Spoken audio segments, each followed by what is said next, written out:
nani lento esibonayo. Outstanding performance in physical science. Sakushisa imisebenzi kaNewton sifunda ngoYesu. Yebo, sikhetha uJesu bazalwane, sikhetha imfundo yakhe. Grade 12 agricultural science, top achiever in agricultural science sakushisa nakho. Hallelujah. Malusi ke lo. Avele nawo vele Thina sinomalusi wasezulwini.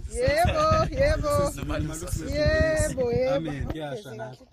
Abawubone ukuthi awuphatha kanjani. Bazalwane labo 7 abangani. Kuyasha ke umalusi manje. Bazalwane inkosi yayisebenzela bazalwane. Sinomalusi wasezulwini. Hallelujah kunjalo bazalwane. Statement. Nawo malusi ababona ama-marks bazalwane abo 7 abangani. Sibonga uJesu ukuthi yena mkhulu kunakho konke lokho bazalwane. Beyinto ke le sinye isithiqwana sa grade 12. Bazalwane konke kuyasha bazalwane. Isikhetha uJesu bazalwane. La university ke ngoku.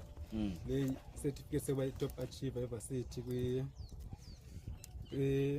Department of Mathematics and Applied Mathematics 2023. I got this award. Yasha nayo. Hallelujah bazalwane. Bazalwane uJesu siyambonga. Le degree, copy ye degree. Copy the degree. Degree in what? Obakhombisa bebone mamncane sondeza. Okay. Bachelor of Science in Mathematical Science with field of study in mathematics and psychology. Kuyasha ke nako. Hallelujah. Awusekho. Then the original degree ke le. Okay. Hallelujah bazalwane. Original degree nayo sayishisa. Bachelor of Hallelujah. Science in Mathematics and Mathematical Science with field of study in mathematics and psychology. Kuyasha nako. Hallelujah bazalwane. Bazalwane. Inkosi yayisebenzela. Finally sibe sesitshisa ngama-CV because senisebenzele embusweni kaThixo isiva idingeki. Hallelujah. Uthixo apha kufuna khona. Amen. Sesiholwa ngumoya apho sisebenza khona sisebenzele inkosi. Akudingeki isifesa si-apply. Hallelujah. Ayasha ama-CV na. Kayasha bazalwane. Top achiever in agricultural science sakushisa nakho. Hallelujah. Malusi ke lo.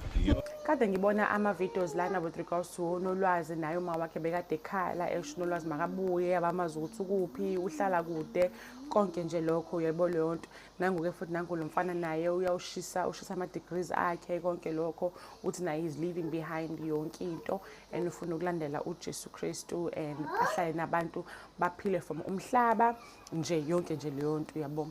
And the more ngabona lama videos oqala ngiyarealize ukuthi zonke lezi ingane lezi zindala yabo leyo nto bakhulile by law they are grown to make their own decisions yabo leyo nto and ngaphezulu kwalokho futhi if kuyona into abayikhethayo ngempilo yabo iyona into abayikhethayo ngempilo yabo ayikho i-timeline yokuthi umuntu omdala oqala nini ukuthi akhethe ukuthi ufuna ukuphila impiloni ngempilo yakhe yabo leyo nto. And mangabe nje ukuthi iyona impilo ufuna ukuyikhetha le iyona impilo ufuna ukuyikhetha.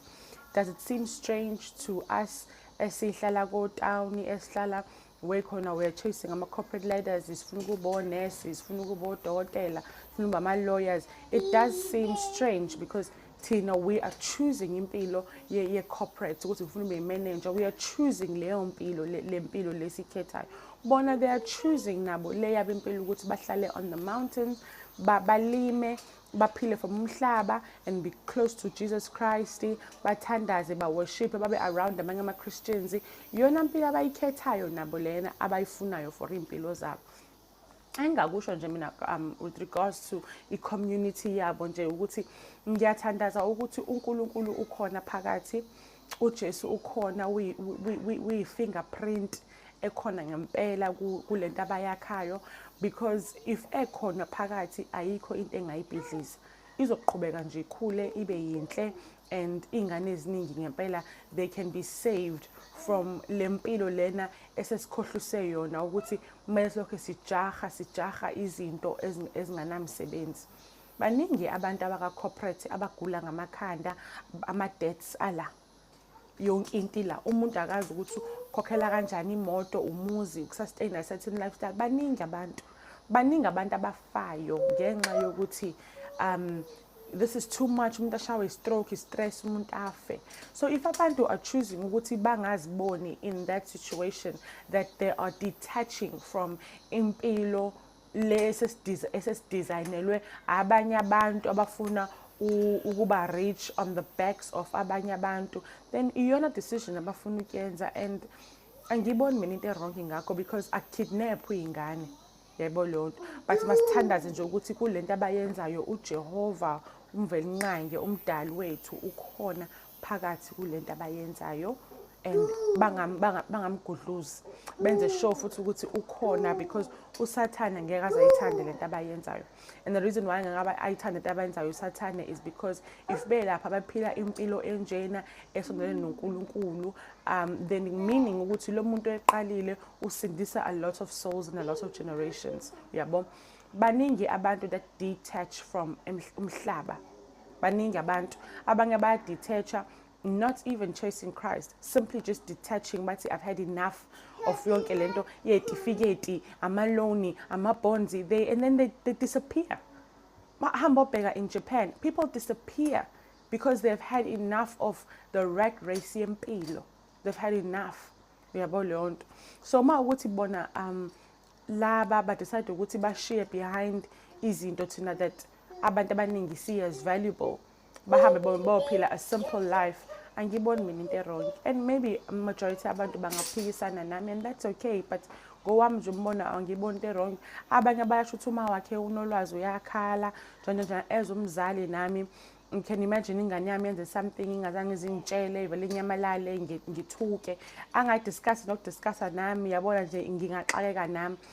Yabo leyo nto as umzali ngumuntu ngiyaphila nenyama, so yabona maybe I might react as umuntu, but mangabe ngibheka ngendlela yabona your spiritual, yabo, is the fact that kuyashiwo ukuthi abantu, there will be 5 in the house and bayoba divided, yabo, ngenxa kagama kaJesu, yabo leyo nto. And siyambona nalona wayesebhayibhelini wayefuna ukulandela uJesu, wathi uJesu uzokwazi ukuthi ushiye behind yonke into yakho, and he wasn't able to leave behind.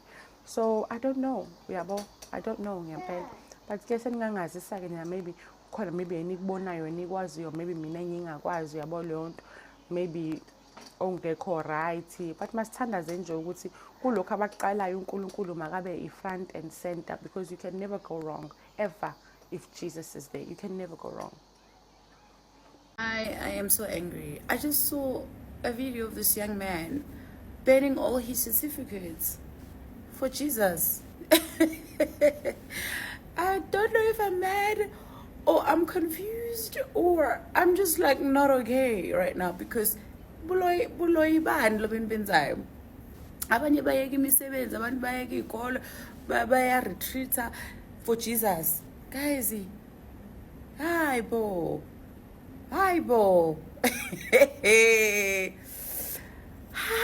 Asumalusi ushisa umalusi certificate uthi umalusi wami use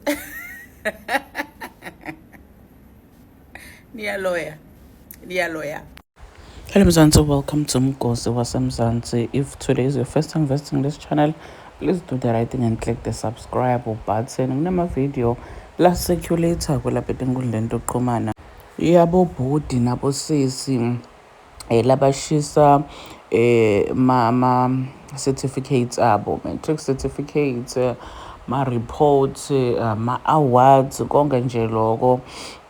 Bathi bona sebamukele Jesu loku satanism, and bayakushisa basakufuni bona bamukela Jesu. Njengoba sibonile kubaswemlilo laphana kuyajijelwa nje, kuyaphoswa certificate, kuyashiwo ukuthi abafuni lokubahlanganisana le certificate anymore because bona seba bamukele Jesu. Le video lena isuse lokukhuluma lapha enkundleni yokuxhumana, eyashiya abantu abaningi babamba ngaphansi umlolo bamangele ukuthi hayibo uhambe vele esikoleni ufunze isikhathi temisele uphase uthole ngisho nema award nema ma certificates masuka lapho ubuthatha uphosa ufake emlilweni. But anyway, a choice yabo guys, they are old enough to make their own decisions, bayadi bafunani, bayadi what's best for them.